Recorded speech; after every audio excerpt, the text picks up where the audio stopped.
السميع العليم من الشيطان اللعين الرجيم.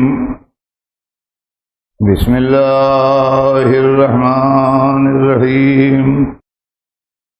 الحمد لله رب العالمين، والصلاة والسلام على سيدنا وشفيعنا أبي القاسم محمد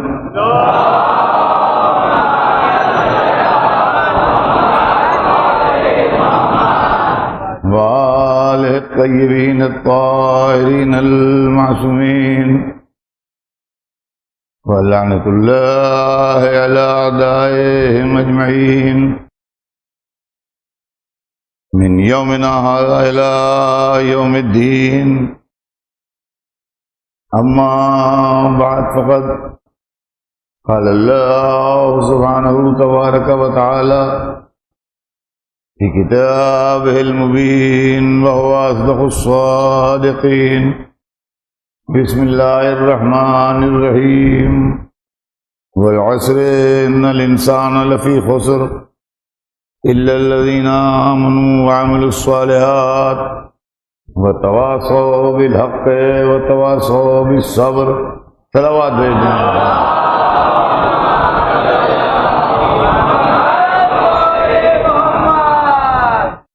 ارشاد حضرت جناب رب العزت ہے کہ بسم اللہ الرحمن الرحیم، عصر کی قسم، تمام انسان گھاٹے میں ہیں سوائے ان کے جو ایمان لائے اور جنہوں نے نیک عمل کیے، اور وہ لوگ جو ایک دوسرے کو حق کی وصیت کرتے ہیں، اور وہ لوگ جو ایک دوسرے کو صبر کی وصیت.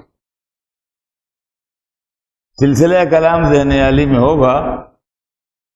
ہمارے آپ کے درمیان گفتگو انسانیت کے موضوع پر ہے، اور انسانیت وہ چیز ہے جو سارے انسانوں میں اللہ نے ودیت. اب یہ اور بات ہے کہ کوئی اس کو ڈیولپ کر کے انسان بن جائے، یا کوئی اس کو ڈیولپ کر کے درندہ بن جائے، یا کوئی اس کو ڈیولپ کر کے درخت بن جائے، یا کوئی پتھر بن جائے.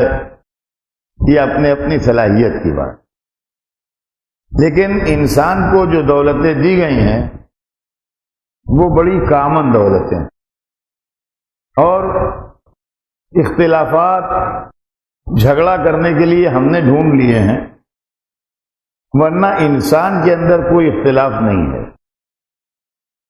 ہر انسان کا دل دھڑکتا ہے، ہر انسان کی رگوں میں خون جنبش کرتا ہے، ہر انسان کا دماغ اس کو اچھے برے کی تمیز بتاتا ہے، ہر انسان کے قدم اس کو لے کے چلتے ہیں، ہر انسان کے ہاتھ اس سے حرکت کرتے ہیں، ہر انسان کی آنکھیں دیکھتی ہیں، ہر انسان کے کان سنتے ہیں. ہر انسان کے واسطے زمین کا دسترخوان بچھا ہے، جو کچھ پیدا ہوتا ہے سبھی کھاتے ہیں اس میں سے. ہر انسان کے واسطے بارش کرم آتی ہے، جب پانی برستا ہے تو ہر ایک کے کھیت پہ برستا ہے. جب سورج نکلتا ہے تو امیروں کے محل میں خالی روشنی جاتی، غریبوں کے جھگی جھوپڑے میں بھی روشنی چلی جاتی ہے. جب چاند چمکتا ہے تو چاندنی سے سبھی فیضیاب ہوتے ہیں. جب دریا بہتا ہے تو ہر ایک اس سے فائدہ اٹھاتا ہے. معلوم ہے اللہ نے جو نعمتیں دی ہیں وہ بھی انسان کے لیے، اور جو طاقتیں دی ہیں وہ بھی انسان کو. اب جب کسی کو رحمت بنا کے بھیجا ہے تو اس کو حصوں میں بانٹنے کی کیا ضرورت ہے؟ وہ بھی سارے انسانوں کے لیے ہے. اسی لیے جب اس نے اپنے بڑے رسول کو بھیجا تو یہ نہیں کہا کہ ہم نے آپ کو عربوں کے لیے بھیجا ہے، آپ ان کی اصلاح کیجیے. یہ نہیں فرمایا کہ ہم نے آپ کو مکے والوں کے لیے بھیجا ہے، آپ ان کی اصلاح کیجیے. یہ نہیں کہا کہ ہم نے ایک قوم پیدا ہوگی مسلمان، آپ اس کے رسول ہیں، آپ اس کی اصلاح کیجیے. اب قرآن پڑھیے، قرآن کیا کہہ رہا ہے. ہم آپ جو بھی کہیں یہ ہمارا تمہارا ہم نے بنایا ہے، یہ ہمارے ہیں یہ تمہارے ہیں، یہ ہماری پارٹی وہ تمہاری پارٹی، یہ ہمارے رہبر وہ تمہارے رہبر۔ اللہ رب العالمین ہے، اللہ رب العالمین ہے، تمام عالموں کا رب۔ اس کے اندر یہ دنیا اور دوسری کوئی دنیا اگر دریافت ہو جائے تو وہ اس کے اندر سے عالمین میں سے نکل کے باہر جائے گی نہیں، سمجھے آپ؟ اللہ رب العالمین اور محمد رحمت للعالمین، تمام عالمین کے لیے رحمت۔ تو اللہ نے اپنے حبیب کو انسانوں کے لیے رحمت بنا کے بھیجا ہے، مسلمانوں کے لیے نہیں، مسلمانوں کے لیے نہیں، انسانوں کے لیے رحمت بنا کے بھیجا ہے۔ یہ اور بات ہے کہ ہم انسانوں تک وہ پیغام پہنچا نہ پائیں اور اس کو دنیا تک بتا نہ پائیں۔ اس وقت کل میں نے جو مجلس پڑھی اس کے اندر میں نے کہا تھا کہ میں مسلمانوں کے لیے نہیں، ان لوگوں کے لیے جو اسلام سے واقف نہیں ہے، نہیں جانتے، ان کے لیے پڑھ رہا ہوں۔ اور آج میں ان کے لیے پڑھ رہا ہوں جو لا الہ الا اللہ محمد رسول اللہ کہتے ہیں۔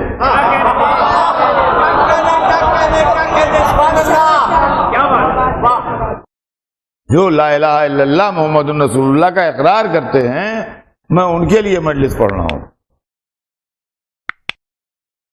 تو عزیزان گرامی، اس وقت ملت مسلمہ کا یہ حال ہے۔ دیکھیے، برا نہ مانیے گا، اگر کوئی آپ کو آئینہ دکھائے تو اس کا مطلب یہ نہیں ہے کہ دشمن ہے آپ کا۔ کسی کے ماتھے پر کالک لگی ہے اور اس نے آئینہ کہا تھا آئینہ دیکھ لو، تو آپ برا نہ مانیے کہ تم نے ہمیں آئینہ دکھایا ہے۔ نہیں، ہم نے اس لیے آئینہ دکھایا ہے کہ کالک پوچھ ڈالی ہے جو ماتھے پر لگی ہے، بری لگ رہی ہے۔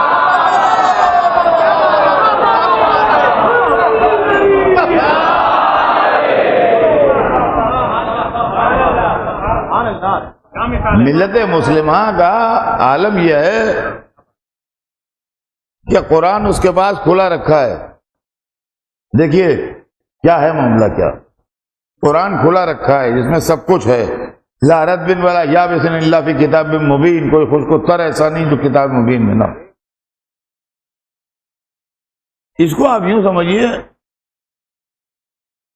کہ ہم ایک ڈاکٹر کے یہاں بیٹھے ہیں، بہت بڑا ڈاکٹر ہے بمبئی کا، جس کے یہاں کیو لگتا ہے اور جس کی مہینوں پہلے سے اس کا اپائنٹمنٹ ملتا ہے، مریض آتے ہیں دکھانے کے لیے۔ ہمارا دوست ہے، ہم اس کے یہاں بیٹھے ہیں، خالی بیٹھے ٹائم گزار رہے ہیں۔ وہ مریض دیکھ رہا ہے، ایک آیا ڈائبٹک پیشنٹ، انہوں نے کہا دیکھو یہ ہے یہ ہے یہ ہے، شوگر تمہارے لیے نقصان دہ ہے، اور فولا چیز تمہارے لیے نقصان دہ ہے، اور جس میں کیلوریز زیادہ ہوں وہ تمہارے لیے نقصان دہ ہے، اور یہ کھانا یہ نہ کھانا، یہ کھانا یہ نہ کھانا۔ تو اس نے پورے انسٹرکشن اس کو دیے۔ اس نے اپنا نام بتایا، ڈاکٹر نے پوچھا کیا نام ہے تمہارا، نسخے پر لکھنے کے لیے اس نے نام بتایا۔ وہ ہندو تھا، وہ مریض جو پیشنٹ جو تھا وہ ہندو تھا۔ وہ نسخہ لے کے دوا لے کے چلا گیا۔ ہم نے سوچا ہم سے کیا مطلب، یہ تو ہندو کے لیے ہے ڈاکٹر صاحب کا حکم، کیا کہنے ہم سے کیا تعلق ہے اس کا، ہم مسلمان ہیں۔ دوسرا آیا، اس کو ہارٹ کی پرابلم تھی، ڈاکٹر نے اس کو سارا ہارٹ کا معاملہ سمجھایا کہ کیا کرنا کیا نہ کرنا، کیا کھانا کیا نہ کھانا، کیا اس کا نام پوچھا، وہ کرسچین تھا۔ ان کا ہم سے کیا مطلب، یہ تو عیسائی ہے، ہم سے کیا تعلق ہے اس کا۔ تیسرا آیا، وہ پارسی تھا، اس کے لنگس خراب تھے، ڈاکٹر نے اس کو سب کچھ بتا دیا۔ جب اس نے اپنا نام بتایا معلوم ہوا پارسی ہے، ہم سے کوئی تعلق نہیں، تو پارسی ہے۔ اما یہ ڈاکٹر بتا رہا ہے، مذہب کے حساب سے نہیں، مرض کے حساب سے۔ آج عالم اسلام کا یہی حال ہے کہ ہم نے ایک آیت سنائی، کہا یہ کافروں کے لیے ہے، دوسری سنائی کہا یہ مشرکوں کے لیے ہے، تیسری سنائی کہا یہ یہودیوں کے لیے ہے، چوتھی سنائی کہا یہ فلاں کے لیے۔ ہم سے کیا مطلب، ہم تو مسلمان ہیں۔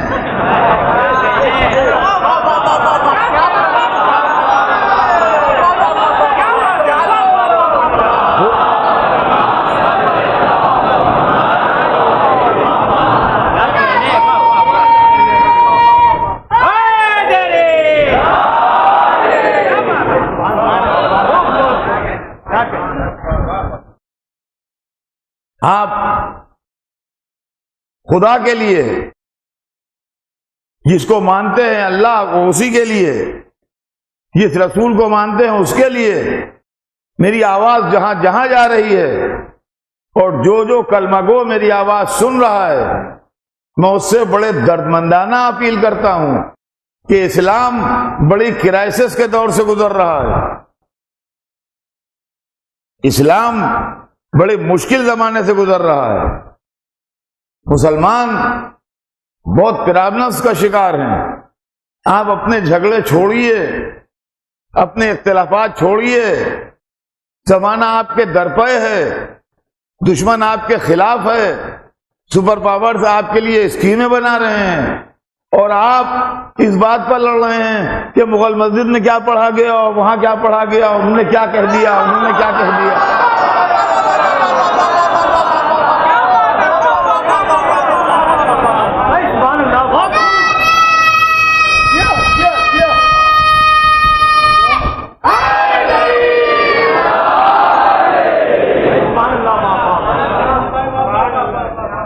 کب تک آپس میں ایک دوسرے کی لیگ پولنگ کرتے رہیے گا؟ کب تک ان بحثوں میں پڑے رہیے گا؟ کب تک ان اختلافات کا شکار رہیے گا؟ آپ سوچئے، کبھی انصاف سے بتائیے کہ تعلیم کے میدان میں آپ کتنے پچھڑے ہوئے ہیں؟ سوچئے، کبھی گریبان میں منہ ڈالیے۔ آپ کے کون سے شہر میں ایسی یونیورسٹی ہے جو کہیں نہ ہو دنیا میں، آپ کے ملکوں میں ہو؟ آپ نے کون سی ایسی ایجاد کر لی ہے جو دنیا میں کسی کے پاس نہ ہو، آپ کے پاس ہو؟ آپ بتائیے، آپ نے کس فیلڈ میں ترقی کی ہے؟ محض لڑنے میں؟ محض ایک دوسرے کو برا کہنے میں؟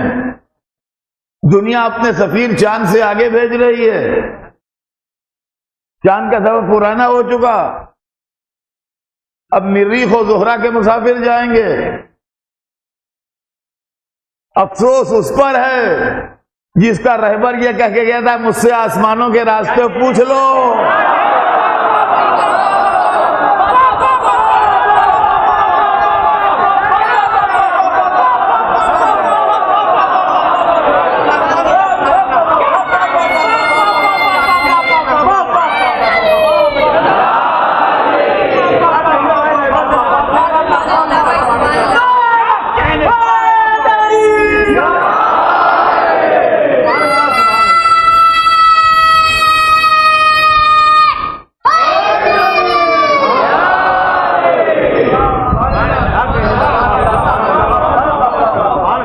عزیزوں، ہماری اردو زبان میں ایک مثل مشہور ہے پراورب، کہ کنواں پیاسے کے پاس نہیں جاتا، پیاسا کنویں کے پاس جاتا ہے۔ یہ اردو کی بڑی مشہور مثل ہے کہ پیاسا کنویں کے پاس جاتا ہے، کنواں پیاسے کے پاس نہیں جاتا۔ لیکن دنیا میں اس مثل کا الٹا ہوا، دریا پیاسوں کے پاس آیا، کنواں نہیں۔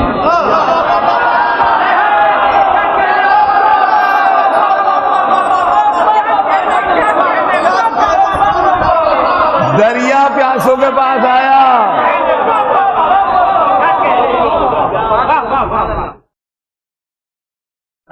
اور دریا نے آواز دی، جتنا پی سکتے ہو سیر ہو کے پی لو، ہم تمہارے درمیان سے گزر رہے ہیں، گزر جائیں گے تو پانی نہیں ملے گا۔ پھٹکار ہو اس امت پر جس نے دریا کی قدر نہ کی۔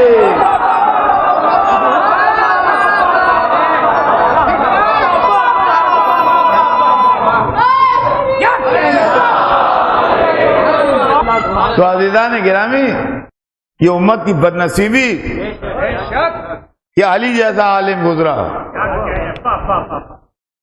اور اس نے ٹوک کے کہا سلونی قبل ان تفقدونی، مجھ سے پوچھو قبل اس کے کہ میں تمہارے درمیان سے چلا جاؤں.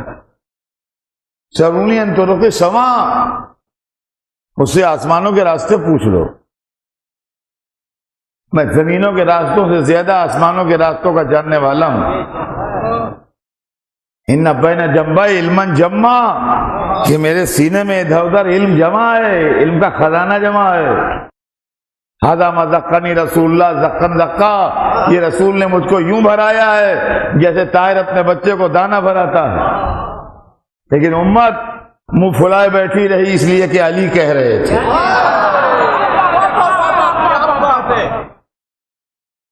دریا کا کچھ نہ بگڑا، دریا آج بھی دریا ہے، بد نصیب وہ کنارے والے سے جو آج پیاسے مر رہے ہیں.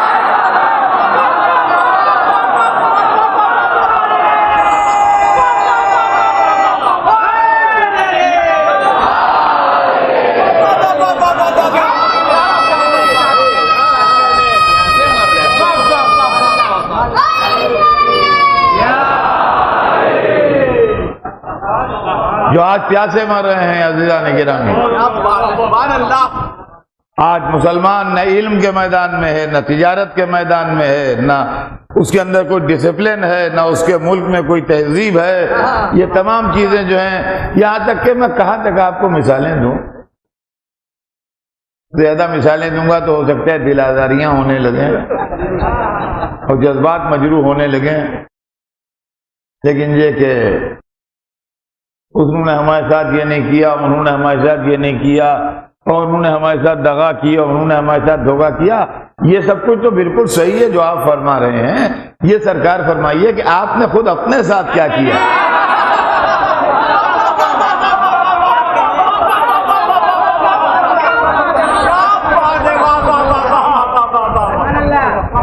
آپ نے خود اپنے ساتھ کیا کیا.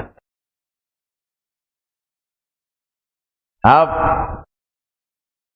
مذہب کی دہائی دے کے علمی میدان میں، سائنس اور ٹیکنالوجی کے میدان میں، تحقیقات اور ریسرچ کے میدان میں پچھڑتے جا رہے ہیں.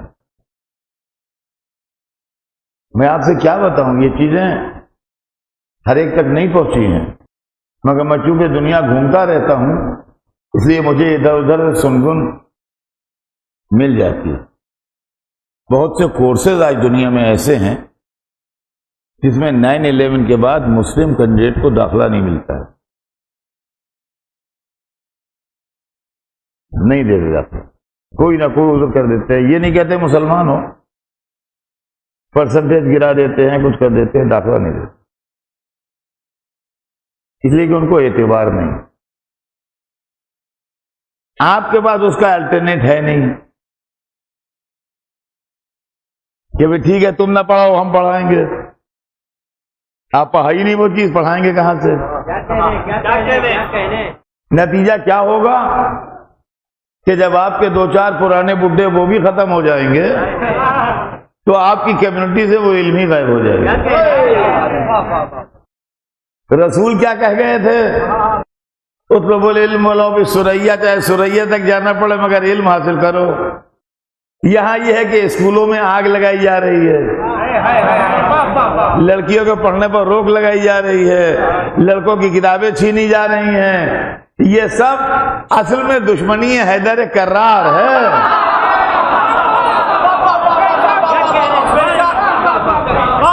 اس لیے کہ جتنا جتنا علم بڑھے گا اتنا اتنا دنیا علی سے قریب آئے گی، اور جتنا جتنا علم گھٹے گا اتنا اتنا دنیا علی سے دور ہو جائے گی.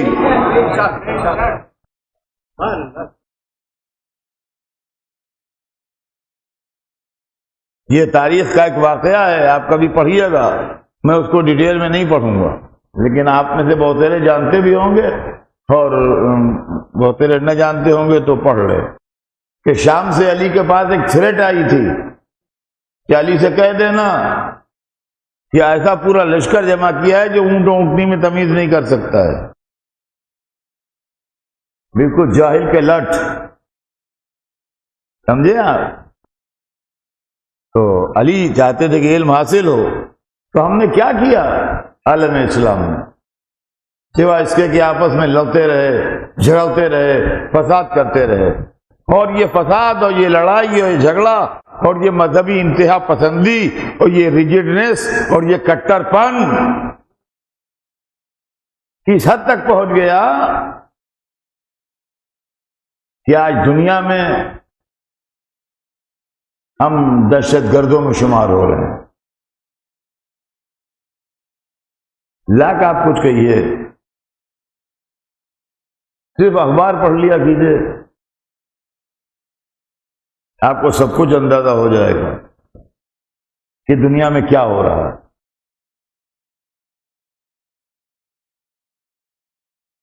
پلین میں بورڈ ہونے سے روک رہے ہیں لوگ کہ ہمیں ان سے ڈر لگتا ہے. تو اب آپ دہشت کی علامت بن گئے. اب بھی آپ کو وہی سب پرانے جھگڑے 1400 برس پہلے والے یاد ہیں اور کچھ نہیں یاد. وہی باتیں یاد ہیں اور کچھ نہیں یاد ہے. آج بھی انہی لوگوں کو کلیجے سے لگائے ہیں جنہوں نے اسلام کو یہاں تک پہنچایا. ابھی بھی آنکھیں نہیں کھلی، ابھی بھی ہوش میں نہیں آئے. ابھی بھی ہمارے ہیرو وہی بادشاہ ہیں جنہوں نے سروں کے مینار بنائے تھے. ابھی بھی ہمارے ماڈل اور نمونے ہمارے سامنے وہی لوگ ہیں جنہوں نے دنیا میں آگے لگائی تھیں اور ظلم و ستم کیے تھے. عزیزان گرامی، کل کی مثال میری یاد کیجئے کہ گنگا کا پانی جہاں سے ابلا ہے وہاں نہایت زندگی بخش ہے، اور جب اس نے بڑا لمبا راستہ طے کیا ہے تو وہ زندگی کے لیے مشکل اور خطرناک ہو گیا ہے. عزیزان گرامی، اسی طریقے سے اسلام کے اوریجنل سورس تلاش کیجئے. اگر آپ کو اس مصیبت سے نجات پانا ہے اور اگر آپ کو اس زمانے سے مقابلہ کرنا ہے تو اسلام کے اوریجنل سورس تلاش کیجئے. آپ فرقہ بندی میں پڑے ہیں، یہ کافر ہیں، وہ کافر ہیں، وہ کافر ہیں. مسلمانوں کے اندر کافروں کی لائن لگی ہے.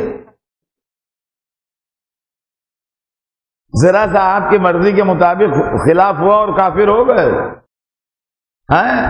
ہم کہہ رہے ہیں بھائی لا الہ الا اللہ محمد رسول اللہ، ہم اللہ کو مانتے ہیں، رسول کو مانتے ہیں، قرآن کو مانتے ہیں، قیامت کو مانتے ہیں، نماز پڑھتے ہیں، روزہ رکھتے ہیں، حج کو جاتے ہیں، زکوٰۃ دیتے ہیں، کسی چیز سے انکار نہیں ہے، کعبے کا طواف کرتے ہیں.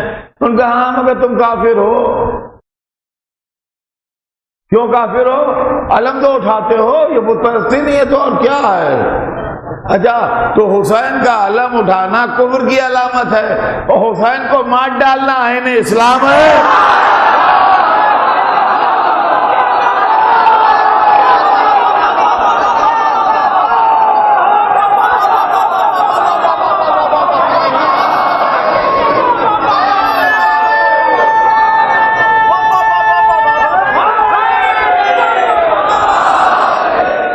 میں علماء اسلام سے گزارش کروں گا اور ذمہ دار علماء سے گزارش کروں گا کہ آپ تھوڑا سوچئے اور غور کیجئے اور اپنے اپنے لوگوں کو سمجھائیے کہ اس وقت اسلام بڑی مشکل دور سے گزر رہا ہے. سپر پاورز آپ کے خلاف ہیں، اسرائیل آپ کے خلاف ہے، دنیا کی مختلف طاقتیں آپ کے خلاف ہیں. آپ اگر آپسی میں لڑتے رہیے گا تو کیسے زندہ رہیے گا؟ یہ لوگ آپس کی لڑائی سے فائدہ اٹھا کے آپ کو لڑواتے رہیں گے، خون میں نہلاتے رہیں گے.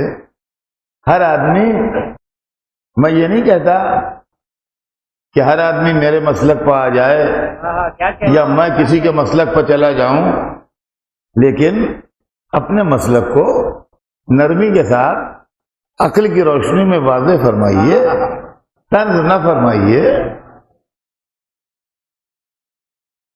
طنز نہ فرمائیے. یہ بالکل مناسب نہیں ہے کہ طنز فرمائیے. طنز کرنا اچھی بات نہیں. آپ اپنی بات ہر ایک کو کہنے کا حق ہے. ہم کو اپنی بات کہنے کا حق ہے, آپ کو اپنی بات کہنے کا حق ہے. ہر مسلمان اپنے نظریے کے حساب سے سوچے, لیکن یہ بھی سوچ لے کہ ہم کن حالات سے گزر رہے ہیں اور ہم کن حالات میں ہیں اس وقت. کیا یہ اسلام ہے کہ مسجدوں میں بم پھوڑے جائیں؟ کیا یہ اسلام ہے کہ ہر جمعے کو کچھ لوگوں کو قتل کرنے کی سنت پوری کی جائے؟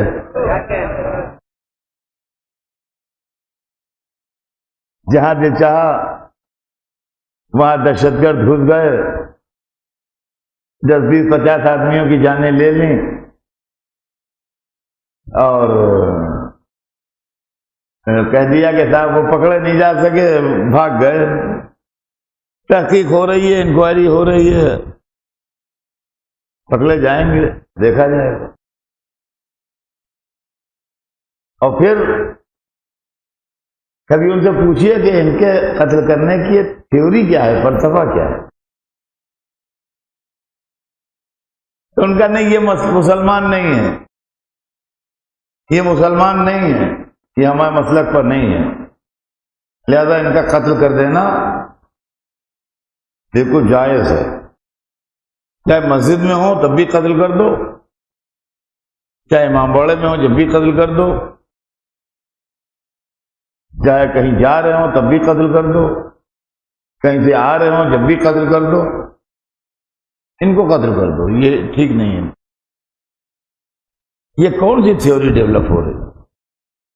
اور یقین مانیے آپ کہ اس تھیوری کے پیچھے علماء اسلام کا ہاتھ ہے. اس کی وجہ یہ ہے کہ کچھ قاتل جو پکڑے گا جا سکے, تو جب ان سے پوچھا گیا تو انہوں نے کہا کہ ہم کو یہ بتایا گیا ہے کہ تم ایک کافر کو مار دو, جنت میں جاؤ گے, حور ملے گی, جنت ملے گی, مغفرت ملے گی, لہذا تم جاؤ.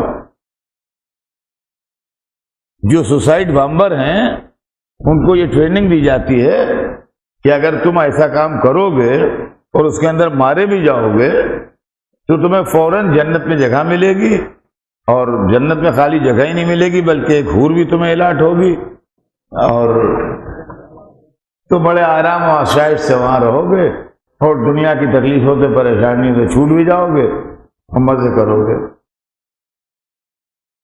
یہ تعلیم دی جاتی ہے. اب یہ تعلیم تو خیر یہ تو برابر پیپر میں بھی آتا ہے, آپ پڑھتے ہیں. میں آپ سے صرف ایک سوال کرتا ہوں, اس کے پیچھے, اس تعلیم کے پیچھے صرف مولوی ہوتا ہے اور کوئی نہیں. اس لیے کہ ڈاکٹر ہمیشہ مرنے سے ڈراتا ہے. ڈاکٹر جو کسی مریض کو دھمکاتا ہے, ڈراتا ہے کہ یہ مرض بڑا خطرناک ہے اور یہ ہے وہ ہے, اور اس کے نتیجے میں اگر آپ توجہ نہ کیجیے گا تو یہ بھی ہو سکتا ہے, اور اگر یہ ڈیولپ ہوا تو یہ بھی ہو سکتا ہے, یہاں تک کہ ہوتے ہوتے وہ اس منزل تک آتا ہے کہ آدمی کی موت بھی واقع ہو سکتی ہے.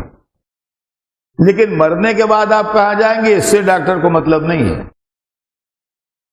آج تک دنیا بھر کے کسی ڈاکٹر نے مرنے تک کی کہانی تو سنائی ہے کہ اس سے یہ مرض اگر بہت زیادہ ڈیولپ ہو جائے تو آدمی کی جان لے لے گا, لیکن یہ کہ جب مر جائیے گا تو جنت میں جائیے گا کہ جہنم میں جائیے گا, یہ ڈاکٹر کا کام نہیں ہے. وکیل کے پاس جائیے, وہ بھی ڈراتا ہے, صاحب دیکھیے یہ بڑا پیچیدہ معاملہ ہے اور مشکل کیس ہے اور فلا ہے اور دھمک ہے, اور دیکھیے اس کے اندر یہ لگ گیا تو یہ ہو جائے گا, اگر پولیس نے یہ دفعہ لگا دی تو یہ ہو جائے گا, اور یوں سے یوں سے یوں, یہاں تک کہ ہوتے ہوتے اس اینڈ تک آتا ہے وہ کہ صاحب 12 برس تک کی قید ہو سکتی ہے. اس میں 12 برس تک کی قید ہو سکتی ہے اس میں. لیکن اس کے آگے وکیل صاحب کچھ نہیں بتاتے ہیں کہ جب 12 برس کی قید کاٹ لیں گے تو ہم جنت کے مستحق ہوں گے کہ جہنم کے مستحق ہوں گے. اس سے وکیل صاحب کو بحث نہیں ہے, 12 برس کی قید ہو سکتی ہے. استاد لڑکے کو سمجھاتا ہے بیٹا پڑھو لکھو, جان لگاؤ, یہ کرو وہ کرو, ورنہ تم فیل ہو جاؤ گے. فیل ہو جانے تک تو بتاتا ہے وہ, لیکن یہ نہیں کہتا کہ جنت میں جاؤ گے کہ جہنم میں. یہ کام مولوی کا ہے. جنت جہنم سے تعلق نہ پروفیسر کا ہے، نہ وکیل کا ہے، نہ انجینئر کا ہے، نہ ڈاکٹر کا ہے. جنت جہنم سے تعلق فقط ملا کا ہے کہ یہ کام کرو گے تو جنت میں جاؤ گے، اس لیے کہ جنت کا ٹھیکیدار یہی ہے. یہ کام کرو گے تو جہنم میں جاؤ گے. لہذا جنت دکھا دکھا کے دہشت گرد بنا رہے ہیں. جنت دکھا دکھا کے دہشت گرد بنا رہے ہیں. ارے سردار زمانے نے جنت کو چھوڑنے کا نتیجہ ہے.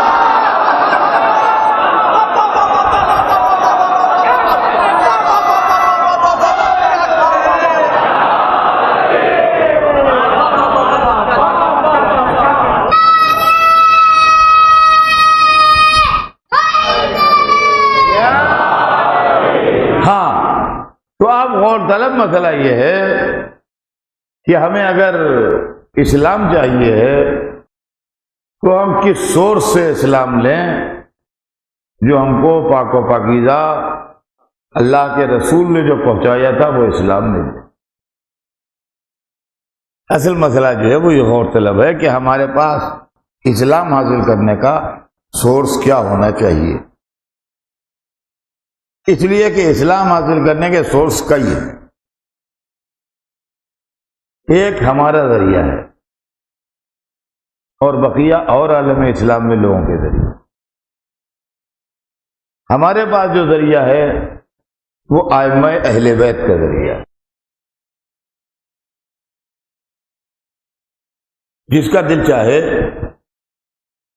وہ ہمارے سورس کے لیے اپنے معلومات فراہم کر سکتے. ہم یہ نہیں کہتے کہ آپ اسے مان لیجئے، لیکن کم از کم آپ اس کا سروے ضرور کیجیے. کم از کم آپ اس کا سروے ضرور کیجیے. ہم نے رسول کے بعد جب رسول دنیا میں تھے تو ہم آپ سب انہی کی محفل میں بیٹھتے، سب کلاس میٹ تھے، سب ساتھی تھے. رسول استاد تھے، ہم بھی سیکھ رہے تھے، آپ بھی سیکھ رہے تھے، آپ بھی سیکھ رہے تھے، جتنے یہاں بیٹھے سب سیکھ رہے. جب رسول چلے گئے تو ہم نے اپنے مشکل مسائل کے لیے مولا علی کو منتخب کیا کہ ہم ان سے پوچھیں گے. لیکن ٹھنڈے دل سے سنتے جائیے، اس میں بگڑنے کی کسی کی بات نہیں ہے، نہ اعتراض ہے کسی پر. ہم نے کیا کیا یہ ہم بتا رہے ہیں، آپ نے کیا کیا ہمیں اس پر اعتراض نہیں ہے. ہم نے مسئلے پوچھنے کے لیے اسلام میں اپنی گائیڈنس کے لیے مولا علی کو بہت بہتر سمجھا کہ ہم ان سے پوچھیں. غور طلب بات یہ ہے کہ کیا یہ کام ہم نے غلط کیا؟ سوچیے، اگر ہم نے حضرت علی کو منتخب کیا کہ ہم ان سے پوچھیں گے جو کچھ ہمیں معلوم کرنا ہوگا، تو کیا یہ کام ہم نے غلط کیا؟ کیا علی عالم نہیں تھے جو ہم نے ایک بے پڑھے لکھے آدمی کو اپنا لیڈر بنا دیا؟ اگر نہیں ہے تو کوئی علماء اسلام میں لکھ کے دے دے کہ علی کے اندر لیاقت نہیں تھی، آپ نے ایسے شخص کو بنایا جس میں لیاقت نہیں تھی، یہ ہمیں اعتراض ہے. وہ قرآن و حدیث کا مطلب نہیں بتا سکتے تھے، آپ نے ان کو بنا لیا، اس لیے ہم آپ کو غلط کہتے ہیں. ہے کوئی لکھنے والا دنیا میں جو کہے کہ علی کے اندر مسئلہ بتانے کی لیاقت نہیں تھی؟ یہ کیسے کہیں گے جبکہ خود پوچھنے کھڑے تھے؟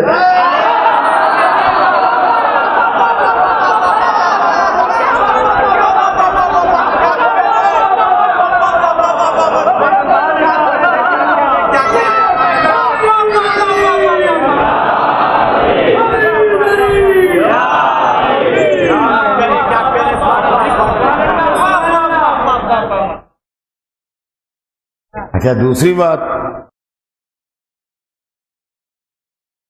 ایک بات ہو گئی کہ عالم تھے وہ،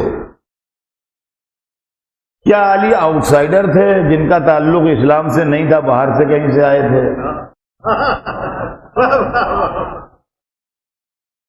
کہیں باہر سے آئے تھے کہ آپ نے باہر کے آدمی کو بنا لیا، گھر والوں کو چھوڑ دیا؟ کیا علی آؤٹ سائڈر تھے اسلام میں؟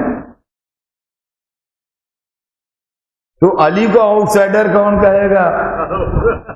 کوئی اور ہو تو ہو جو خدا کے گھر میں پیدا ہو۔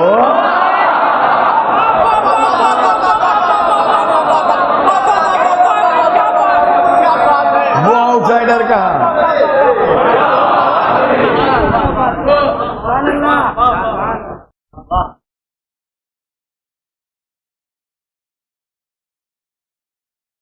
کیا علی صحابی نہیں تھے؟ اس لیے کہ حدیث آپ کے پاس ہے، ہمیں کیا پتہ نہیں ہے کہ نہیں ہے، ہمیں معلوم نہیں، لیکن عالم اسلام میں بہت پاپولر حدیث ہے کہ اصحابی کا نجوم بھی ہے، اہتدیتم ہمارے اصحاب مثل ستاروں کے ہیں، جس کی پیروی کرو گے نجات پا جاؤ گے۔ تو علی کو آپ قمر امامت نہ مانیے، صحابیت کا ستارہ تو تھے، چاند نہ صحیح ستارہ تو تھے۔ کیا علی صحابی نہیں تھے؟ تو جو دو چار برس رسول کے ساتھ رہ کے صحابی ہو گئے، جو پیدائش سے لے کے وفات رسول تک ساتھ رہا، کیا وہ صحابی نہیں ہوگا؟ تو علی صحابی بھی تھے۔ کیا علی رسول کے رشتہ دار نہیں تھے؟ نہیں، سگے چچا کے بیٹے بھی تھے، رشتہ داری بھی تھی، خالی صحابیت ہی نہیں تھی بلکہ خاندان بھی ایک تھا۔ علی کے اور رسول کے دادا ایک ہی آدمی تھے، جناب عبد المطلب علی کے بھی دادا تھے، رسول کے بھی دادا تھے، دادا ایک ہی تھے، باپ الگ الگ تھے، مگر دادا ایک تھے۔ عبد المطلب کے دو بیٹے، اور کئی بیٹے تھے، بس دو بیٹے، ایک رسول کے والد تھے، مولا علی کے والد، تو رشتہ دار بھی تھے۔ کیا کوئی اور نئی رشتہ داری بھی ہوئی اس رشتہ داری کے ساتھ؟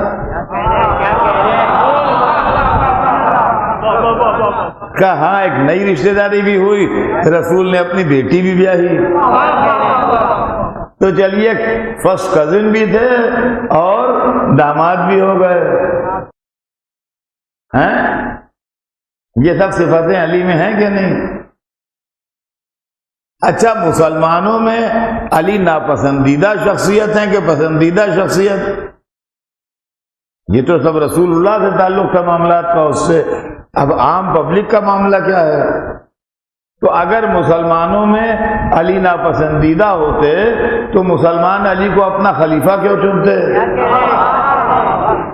لہذا مسلمانوں نے علی کو خلیفہ چن کے اپنی پسند کا بھی اعلان کیا۔ تو جو مسلمانوں کی بھی پسند ہو، خدا کی بھی پسند ہو، رسول کی بھی پسند ہو، صحابی بھی ہو، رشتہ دار بھی ہو، سب فضیلتیں موجود ہوں، اگر ہم نے اس کو سلیکٹ کر لیا تو ناراضگی کا ہے کہ تو ہم نے علی کو منتخب کیا کہ ہم ان کے ذریعے سے اسلام لیں گے۔ یہ بات کھلنے کی تو نہ تھی، کسی کے کھلنے کی نہ تھی، مگر افسوس کے ساتھ کہنا پڑتا ہے کہ بنی امیہ کو کھلی، بنی امیہ کو کھلی کہ ہم نے علی کو کیوں منتخب کیا۔ آپ سوچئے گا ذرا، اسلام کی تاریخ میں بگاڑ کہاں سے آیا ہے؟ بنی امیہ علی کے دشمن تھے۔ آج جو جس کا دل چاہے کہے اور جو جس کا دل چاہے سنے، لیکن بنی امیہ علی کے دشمن تھے۔ بنی امیہ علی کے دشمن اس لیے تھے کہ 12 برس تک مکے میں بنی امیہ نے یہ کوشش کی کہ رسول اللہ کو مار ڈالیں، اور 12 برس تک علی نے شمع رسالت کا فانوس بن کے رسول کی حفاظت کی۔ لہذا بنی امیہ کو یہ ناکامی اپنی بہت کھلی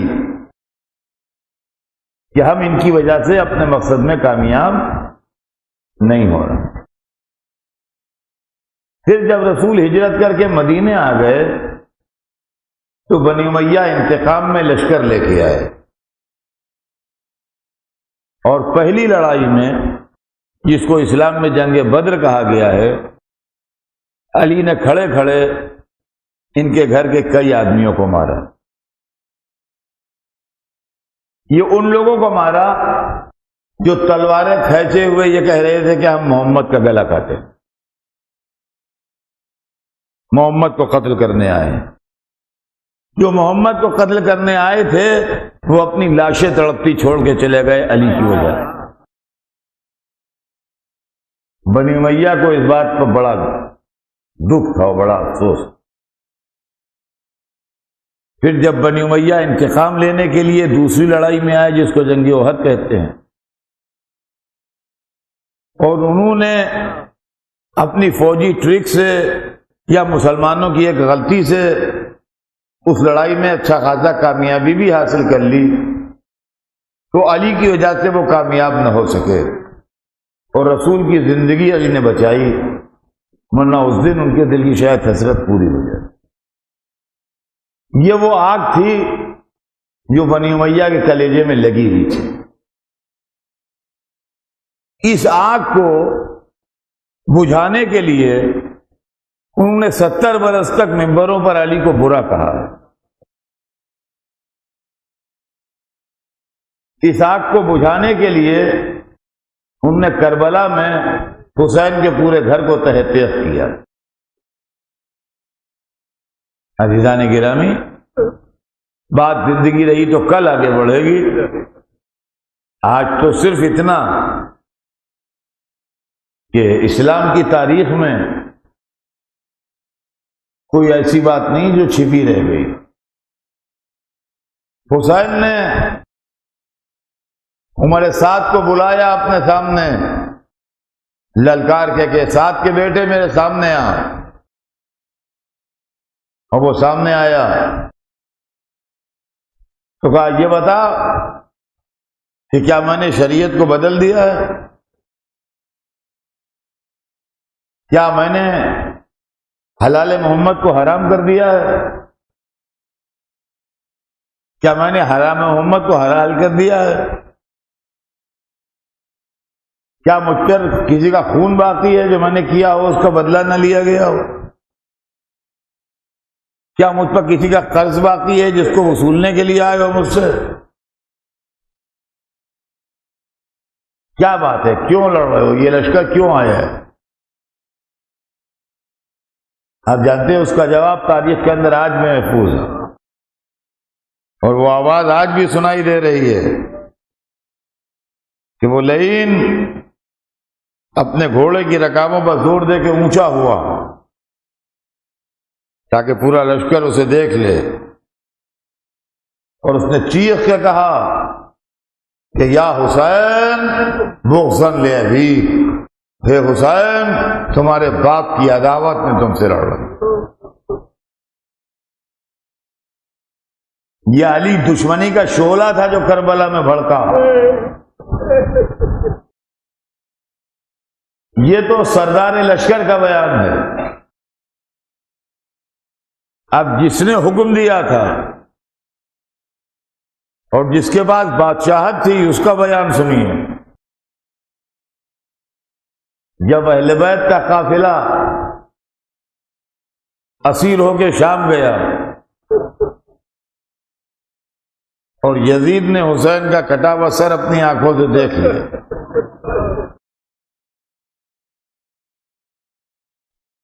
اور اس کو اطمینان ہو گیا کہ جو خبریں مجھ تک آئی تھیں وہ صحیح تھیں،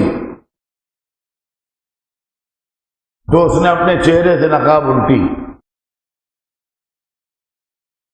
کبھی مسلمان سوچیں اور علماء اسلام جن کا دستورس کتابوں تک ہے وہ میری اس تقریر کے حوالے ڈھونڈیں، مل جائیں گے ان کو، یہ کوئی خاص بات نہیں ہے جو پڑھ رہا ہوں۔ اس کے بعد وہ سوچیں، اس کو دیکھنے کے بعد اپنی آنکھوں سے کہ یزید کہتا ہے کہ لیتا اشیاخی ببدر شاہدو جزا الخضرج من وقع اصل ذیبت ہاشم بالملک ولا خبر جا ولا وحی نزل۔ یزید یہ شعر پڑھ رہا ہے بیٹھا۔ کیا شعر ہیں؟ اردو میں کیا ترجمہ ہے اس کا؟ کہتا ہے کاش میرے بدر والے زندہ ہوتے۔ کون بدر والے؟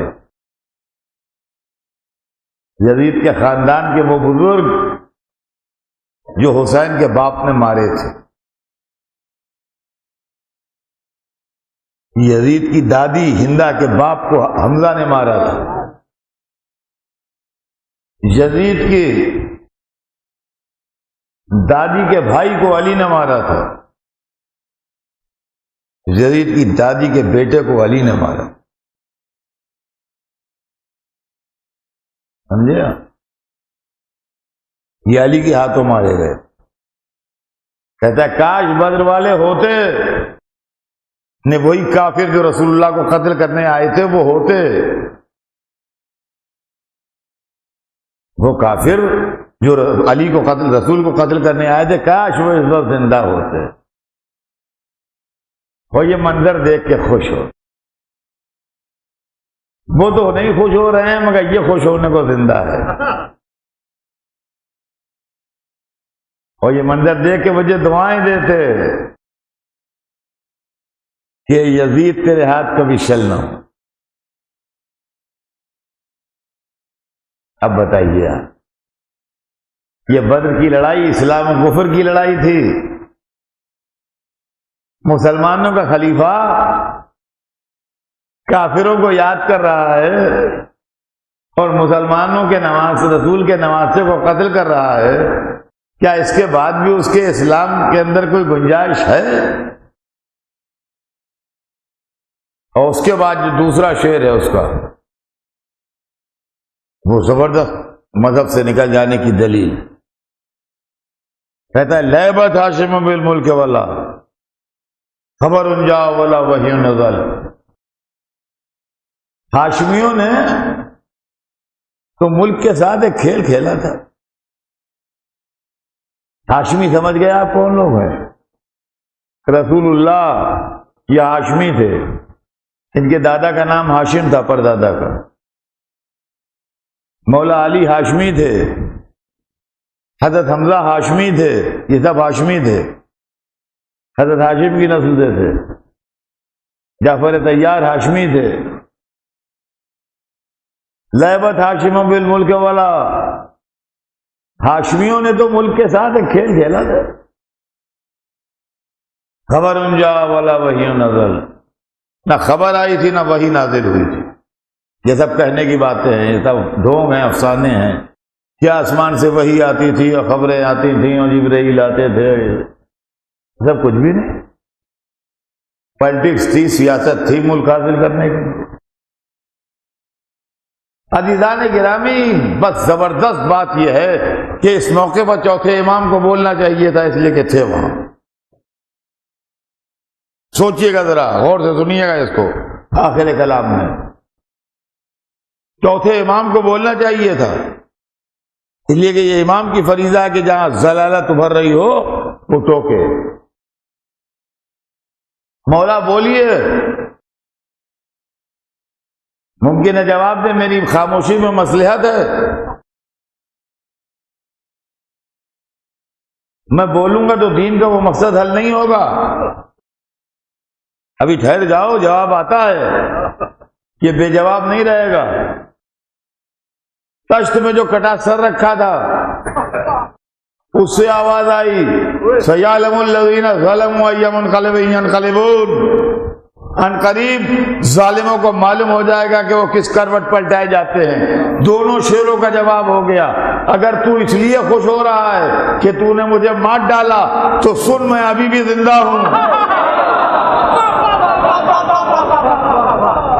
میں بول رہا ہوں وہ باتیں کر رہا ہوں، اور اگر تو وحی کا انکار کر رہا ہے تو اس سے بڑھ کے دلیل وحی کیا ہے کہ کوئی کٹے سر سے قرآن پڑھ رہا ہے۔ چوتھے امام زنجیروں میں جکڑے صحیح مگر زندہ موجود تھے دربار میں۔ زندہ آدمی کا جواب دینا زیادہ سے زیادہ جرأت اظہار تو کہہ لیجئے آپ، مگر معجزہ نہیں، یہ معجزہ ہے۔ کٹا سر بول رہا ہے، عزیزان گرامی، یہ پیغام حسین جو نشر ہو رہا ہے، بس وقت تمام ہوا، بات کل آگے بڑھے گی۔ آج محرم کی 5ویں رات آ گئی۔ 5ویں رات کا مطلب یہ ہے کہ آدھا محرم تمام ہو۔ ابھی کل کی بات ہے کہ محرم شروع ہوا تھا، آج آدھا محرم تمام ہو گیا۔ اے مولا، ہم 10 دن میں آپ پر دل بھر کے رونا۔ آپ سوچئے تاریخیں گزر رہی ہیں، شیطانیوں کے دل پر کیا گزر رہی ہوگی۔ لیلا علی اکبر کو دیکھ رہی ہوں گی، ام فروا قاسم کو دیکھ رہی ہوں گی، بی بی رباب علی اصغر کا جھولا جھلا رہی ہوں گی۔ میں کہوں گا بی بی سکینہ 2-4 دن بابا کے سینے پر اور سو رہی ہے، پھر قید خانے کی زمین ہوگی، باپ کا سینہ نہ ہوگا۔